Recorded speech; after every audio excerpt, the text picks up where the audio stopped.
Shalom dan selamat malam untuk saudara pendengar saudara rohani yang dikasihi Tuhan Yesus Kristus.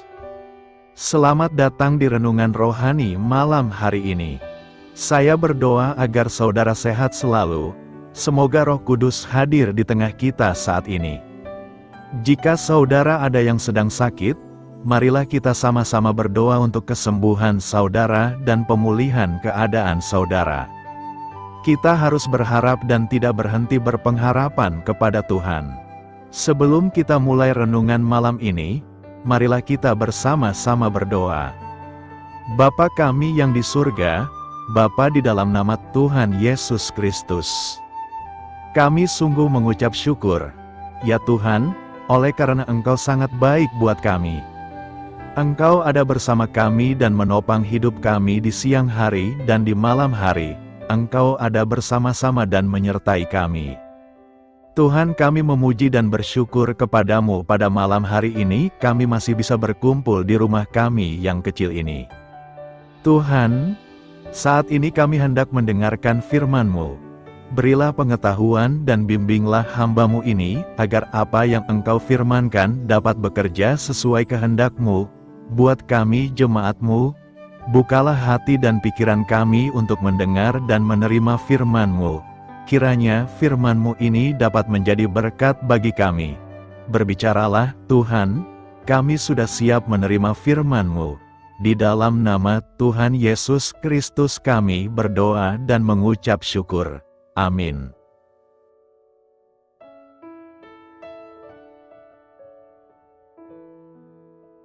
Sahabat saudara rohani, pembacaan ayat emas Alkitab renungan kita malam hari ini. Nats pilihan kita adalah, sifat yang diinginkan pada seseorang adalah kesetiaannya. Lebih baik orang miskin daripada seorang pembohong. Tertulis dalam kitab Amsal 19 ayat 22. Kata kunci renungan pada malam ini adalah kejujuran dan kebaikan. Dan bacaan kita pada malam ini terambil dari kitab Keluaran 23 ayat 1 sampai dengan ayat 3. Janganlah engkau menyebarkan kabar bohong. Janganlah engkau membantu orang yang bersalah dengan menjadi saksi yang tidak benar. Janganlah engkau turut-turut kebanyakan orang melakukan kejahatan.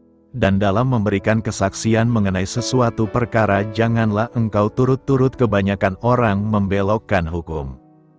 Juga janganlah memihak kepada orang miskin dalam perkaranya. Terambil dari kitab Keluaran 23 ayat 1 sampai dengan ayat 3. Topik dari ayat emas renungan kita adalah, kebijaksanaan adalah kemampuan menyatakan sesuatu tanpa mengakibatkan permusuhan. Mari kita mulai renungan malam kita. Seorang pria yang jujur dan baik hati mengendarai mobil menyusuri sepanjang jalanan San Francisco lebih dari 1 jam. Ia hendak menemukan seorang wanita pemilik dompet berisi uang $1.792 yang tertinggal di kursi belakang taksinya. Saya menyukai hal yang dikatakannya pada saat beberapa rekannya sesama sopir taksi mengolok-olok dirinya karena tidak mengambil uang itu. Ia menjawab mereka, "Saya adalah pembawa kartu anggota iman Kristiani. Apa gunanya ke gereja jika kalian tidak mempraktikkan apa yang sudah dikhotbahkan?" Dalam kitab Keluaran 23, prinsip kejujuran dan kebaikan diberikan secara bersamaan bagi bangsa Israel dalam hukum yang diberikan Allah untuk mereka. Mereka harus cukup jujur untuk mengembalikan ternak yang tersesat kepada pemiliknya, meskipun orang itu adalah musuh. Mereka harus cukup baik hati kepada musuh mereka untuk menolong keledai yang keras kepala agar berdiri. Mereka harus sangat perhatian sehingga orang miskin diperlakukan secara adil dan diberi pertolongan. Meski jika hal itu dilakukan dapat mendatangkan kerugian, para pemilik tanah harus membiarkan lahan mereka pada tahun yang ke-7 dan mengizinkan orang-orang miskin dengan bebas mengumpulkan sedikit hasil dari ladang tersebut. Orang yang jujur bisa menjadi orang yang kejam. Orang yang baik hati mungkin lembek dan tak terlalu memerhatikan kebenaran.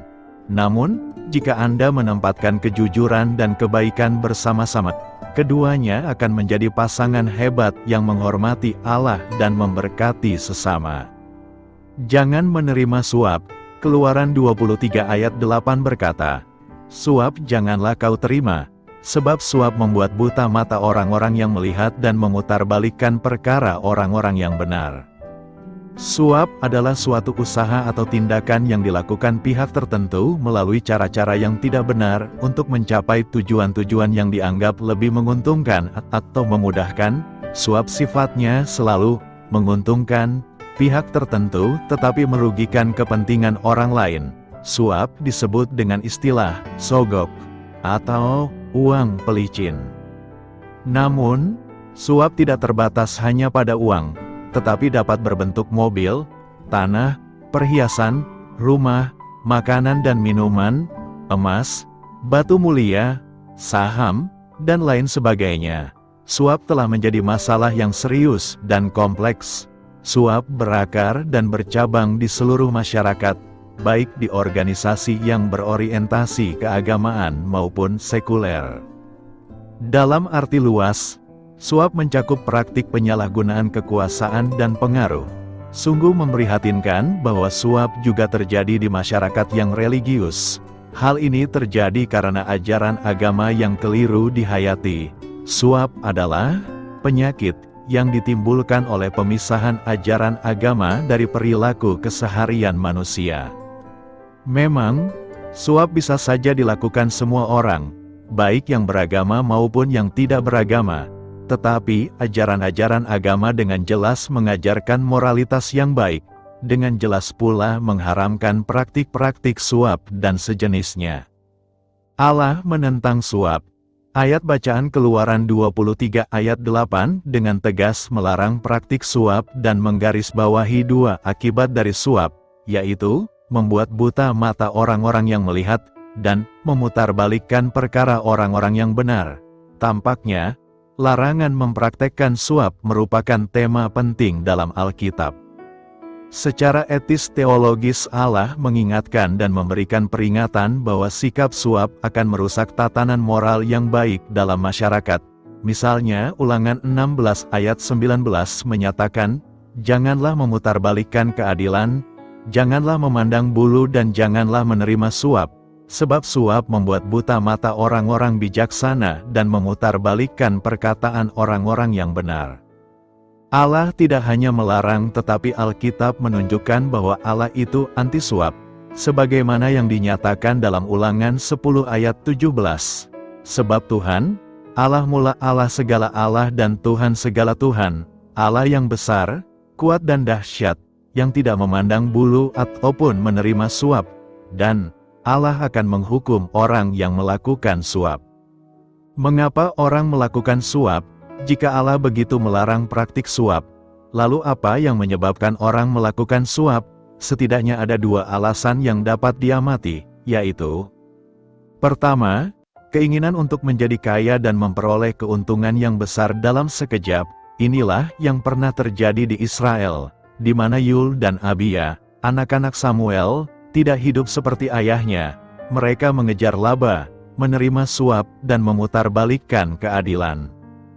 Banyak orang ingin cepat kaya dan memiliki banyak harta benda, seperti rumah besar, mobil, dan perabot, serta pakaian mewah, dan lain sebagainya. Keinginan ini mendorong mereka untuk melakukan praktik suap. Kedua, kebiasaan atau gaya hidup yang salah dalam sebuah masyarakat. Hal ini dapat disebut sebagai budaya suap. Seseorang yang sejak lahir, balita, remaja dan dewasa bertumbuh dalam situasi masyarakat yang mempraktekkan suap sebagai hal yang biasa tidak lagi merasa bahwa suap adalah sesuatu yang tidak benar. Dengan kata lain, suap tidaklah suatu dosa. Paulus menyingkapkan bahwa cinta uang adalah motivasi di balik keinginan untuk menjadi kaya dengan menghalalkan segala cara, termasuk melalui praktik suap. Paulus mengingatkan, tetapi mereka yang ingin kaya terjatuh ke dalam pencobaan, ke dalam jerat dan ke dalam berbagai-bagai nafsu yang hampa dan yang mencelakakan, yang menenggelamkan manusia ke dalam keruntuhan dan kebinasaan. Karena itu, hindarilah hidup kita dari tindakan suap karena itu tidak berkenan bagi Tuhan. Manfaat beribadah. Keluaran 23 ayat 25 berkata, "Tetapi kamu harus beribadah kepada Tuhan, Allahmu, maka Ia akan memberkati roti makananmu dan air minumanmu, dan Aku akan menjauhkan penyakit dari tengah-tengahmu." Kamus Besar Bahasa Indonesia mengartikan kata beribadah, perbuatan untuk menyatakan bakti kepada Allah yang didasari ketaatan mengerjakan perintahnya dan menjauhi larangannya. Acara ibadah kita diawali dengan doa, karena segala yang kita lakukan di dalam nama Tuhan Yesus, sambil mengucap syukur kepada Allah Bapa kita, juga disertai pujian di mana Allah hadir dan bersemayam, dan penyampaian firman Allah. Kemurnian suatu ibadah tidak seharusnya karena didorong keinginan untuk diberkati, tetapi memang ada korelasi antara ibadah dan berkat, sebab Allah sendiri telah mengatakannya. Janji Allah yang dinyatakan kepada umatnya di dalam ibadah adalah janji berkat. Kalau kita membaca Keluaran 23 ayat 25, Nehemia 9 ayat 20-21, Ulangan 8 ayat 3-4, 29 ayat 5, dan Mazmur 105 ayat 37, maka kita akan mengetahui berkat-berkat yang telah disediakan Allah ketika kita beribadah dengan benar. Apakah berkat yang kita terima jika kita mau beribadah kepada Tuhan? Pertama, kita tidak akan kekurangan makanan, minuman dan pakaian. Allah akan menyediakan kebutuhan yang dianggap pokok oleh manusia ini. Ia adalah Bapa yang tahu apa yang kita butuhkan. Tugas kita adalah beribadah dengan benar dan tugas Allah adalah memberkati kita. Bahkan menurut kesaksian Daud, kita juga tahu bahwa orang benar tidak akan ditinggalkan dan anak cucunya tidak akan pernah meminta-minta. Kedua, kita akan dijauhkan dari segala macam penyakit. Allah sangat memperhatikan kesehatan kita dan menyediakan kesehatan ilahi setiap hari asal kita juga mempersembahkan tubuh kita sebagai persembahan yang hidup, kudus dan berkenan kepada Allah. Banyak orang yang rajin beribadah tetapi tetap saja diikuti oleh berbagai macam penyakit, karena mereka berpikir ibadah itu hanya urusan hari Minggu, menyanyi, mendengar khotbah dan kolekte. Sementara itu nafsu makannya tetap tidak terkontrol, cara hidupnya tetap tidak berubah dan menganggap bahwa kesenangan-kesenangan kedagingannya bisa dipuaskan seiring dengan ibadahnya. Seharusnya kita ingat bahwa tubuh kita adalah bait Roh Allah yang harus kita kuduskan sehingga tetap sehat, terawat dan mempermuliakan Allah. Ketiga, kita akan diberkati dengan berkat secara materi. Ketika kita melakukan ibadah secara benar, maka sumber-sumber berkat dibukakan bagi kita. Bahkan Allah memerintahkan agar berkat-berkat kekayaan mengikuti perjalanan hidup kita. Meskipun demikian, bukan berarti selalu ada jalan pintas untuk mengatasi masalah-masalah keuangan kita. Kita tetap harus bertanggung jawab untuk mengelola berkat-berkat Allah dengan cara yang benar sehingga secara bertahap Ia akan mempercayakan berkat-berkat yang semakin besar. Dalam ibadah, Allah menghadapkan wajah-Nya kepada umat-Nya, sehingga kita beroleh kasih karunia dan damai sejahtera. Karena itu sebagai umat-Nya kita tidak boleh menghadap Tuhan dengan tangan hampa, tetapi memberi persembahan sebagai pernyataan syukur kepada Tuhan. Beribadah kepada Tuhan adalah kewajiban, bukan ketika hati merasa nyaman datang beribadah. Kalau lagi tidak suka tidak datang. Ibadah dengan hati yang senang, bukan dengan terpaksa barulah memberi keuntungan yang besar. Karena itu, beribadahlah kepada Tuhan maka Ia akan memberkati kita. Apa yang Keluaran 23 ayat 2 ajarkan kepada kita tentang tidak mengikuti orang banyak? Dalam konteks banyak hukum yang membentuk perjanjian Musa, sering disebut hukum Musa, Allah memerintahkan Israel agar mereka tidak mengikuti orang banyak dalam melakukan kejahatan. Ia menambahkan bahwa umat tidak boleh mengubah kesaksian mereka untuk mengikuti orang banyak dalam memutarbalikkan keadilan.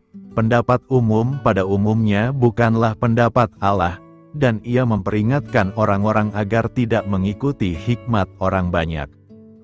Paulus membandingkan hikmat Allah dengan hikmat zaman, dengan menyadari bahwa orang tidak mengenal Allah melalui hikmat orang banyak atau hikmat dunia.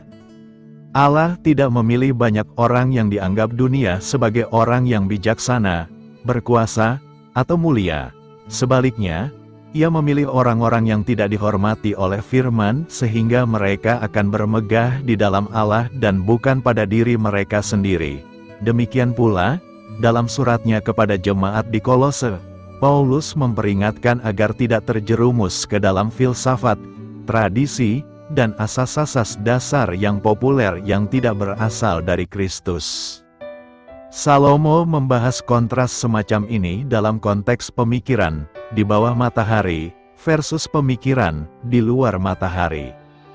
Ia menjelaskan bagaimana di bawah matahari tidak ada sesuatu pun yang memiliki makna yang kekal, dan bagaimana pengejaran hidup itu cepat berlalu dan pada akhirnya sia-sia. Di sisi lain, ketika seseorang mengejar fungsi-fungsi dasar kehidupan dalam pengenalan akan Tuhan, ada sukacita dan kepuasan. Yesus juga tidak tinggal diam mengenai kontras ini.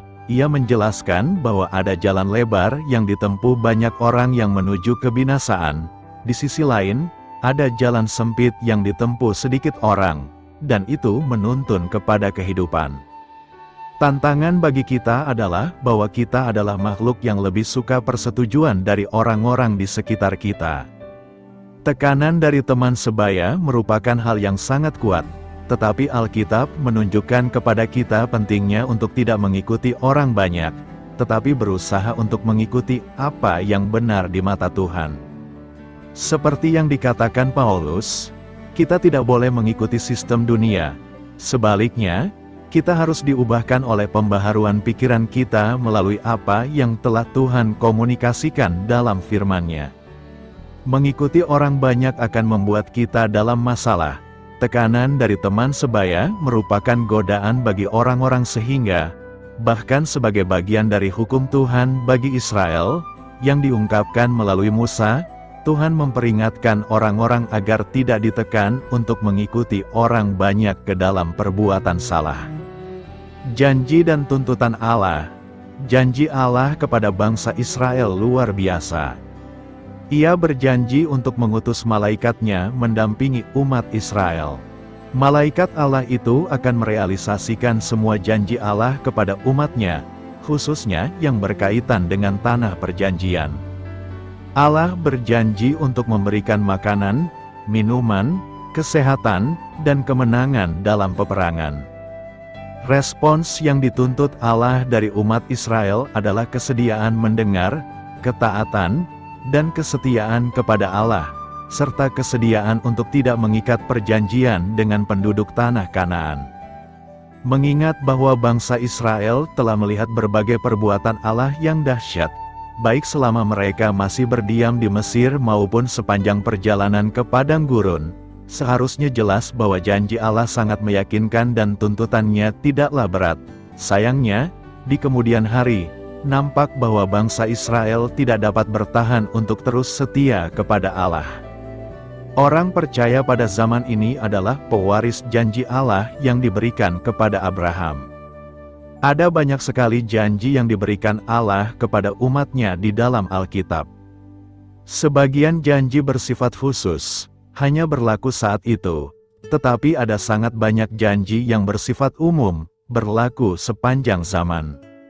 Yang dituntut Allah dari umatnya pada masa kini masih tetap sama dengan apa yang dituntut Allah pada masa lampau, yaitu kesediaan untuk mendengarkan firman Tuhan, kesediaan untuk taat, dan kesetiaan. Sangatlah bodoh bila kita membiarkan hati kita tertarik kepada tawaran dunia ini dan mencampakkan janji-janji yang begitu berharga yang kita warisi di dalam Kristus. Sekalipun demikian, di satu pihak, perlu disadari bahwa ketaatan yang dituntut Allah itu adalah ketaatan jangka panjang atau ketaatan yang disertai dengan kesetiaan. Di lain pihak, Iblis terus-menerus mencari kesempatan untuk menggoda kita dan menggoyahkan iman kita. Sepanjang zaman, firman Tuhan tetap merupakan sumber kekuatan yang akan menolong kita untuk melawan dan menolak godaan iblis. Perhatikan bahwa Tuhan Yesus pun memakai firman Tuhan sebagai senjata untuk mengalahkan godaan iblis. Kita perlu memandang kehidupan kita ini sebagai arena untuk berlomba dalam iman. Untuk memenangkan perlombaan ini, kita harus melawan dosa, bertekun, dan meneladani Kristus. Beritakanlah Injil kepada segala makhluk, hormatilah semua orang. Selamat beristirahat malam dalam kasih setia Tuhan. Doa saya menyertai saudara sekalian. Mari bertumbuh dalam iman bersama saudara rohani. Saya memberkati Anda agar sewaktu Anda mencarinya dari Dia, Bapa Surgawi Anda akan memberikan bagi Anda roti harian Anda. Dalam nama Yesus Kristus, Tuhan yang berkuasa atas alam semesta dan menuntun kita kepada iman yang menyelamatkan. Tuhan Yesus menyertai senantiasa. Terima kasih sudah berkenan mendengarkan renungan malam saudara rohani. Tuhan memberkati. Amin.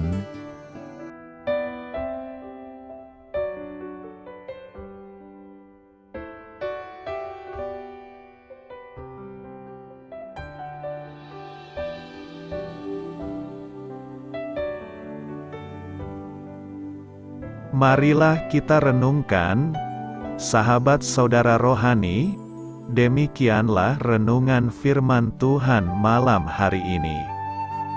Semoga menjadi berkat di dalam hidup kita dan menjadikan kita pribadi yang lebih baik. Sebelum kita beristirahat pada malam hari ini, marilah kita berdoa. Bapa kami yang di surga, Bapa di dalam nama Tuhan Yesus Kristus, kami sungguh mengucap syukur, ya Tuhan, oleh karena Engkau sangat baik buat kami. Engkau ada bersama kami dan menopang hidup kami di siang hari dan di malam hari. Engkau ada bersama-sama dan menyertai kami, ya Tuhan Yesus. Kami mengucap syukur untuk firman-Mu, ya Tuhan, yang memberikan kami kekuatan dan menyadarkan kami bahwa kami tidak perlu takut dengan gelap dan malam. Sebab Tuhan, Engkau ada bersama kami. Engkau melindungi kami dan menjadi perisai bagi kami hamba-Mu berdoa saat ini. Tuhan, untuk setiap pendengar renungan ini yang mengalami ketakutan, kecemasan, kegelisahan, pada situasi gelap dan malam hari di dalam nama Tuhan Yesus Kristus. Kuasa Tuhan melepaskan mereka dari segala ikatan roh-roh ketakutan yang mengikat mereka saat ini. Tuhan melepaskan setiap anak-anak-Mu dari segala rasa takut dan kecemasan. Di dalam nama Tuhan Yesus segala kuasa-kuasa roh jahat, kuasa setan iblis yang mengganggu anak-anak-Mu, ya Tuhan, tolong hancurkan dan halaukan dengan kuasa-Mu. Dalam nama Tuhan Yesus Kristus, berkati setiap kami anak-anak-Mu, ya Tuhan, dan lindungilah kami. Kami aman di dalam Engkau. Ya Tuhan, penuhilah setiap hati kami dengan keberanian, damai sejahtera, dan sukacita serta ketenangan yang dari Tuhan. Berkati kami di malam hari ini, saat kami tidur dan beristirahat. Kuasa-Mu, ya Tuhan, menaungi setiap kami, memberkati dan melindungi kami. Bangunkanlah kami kembali besok pagi dengan kekuatan yang baru, tubuh yang sehat diberkati Tuhan, dan berkat-berkat yang baru Tuhan sediakan bagi kami. Terima kasih, ya Tuhan, kami sungguh mengucap syukur untuk firman-Mu yang menguatkan kami. Dalam nama Tuhan Yesus Kristus Juru Selamat kami, Bapa kami yang baik, Kami mengucap syukur dan berdoa haleluya. Amin. Biarlah firman Tuhan menjadi pengingat untuk kita semua, bahwa tuntunan dari Roh Kudus akan selalu memberi jalan keluar bagi setiap permasalahan hidup kita, dan memberi kedamaian di hati kita. Amin. Sampai jumpa di renungan malam saudara rohani berikutnya.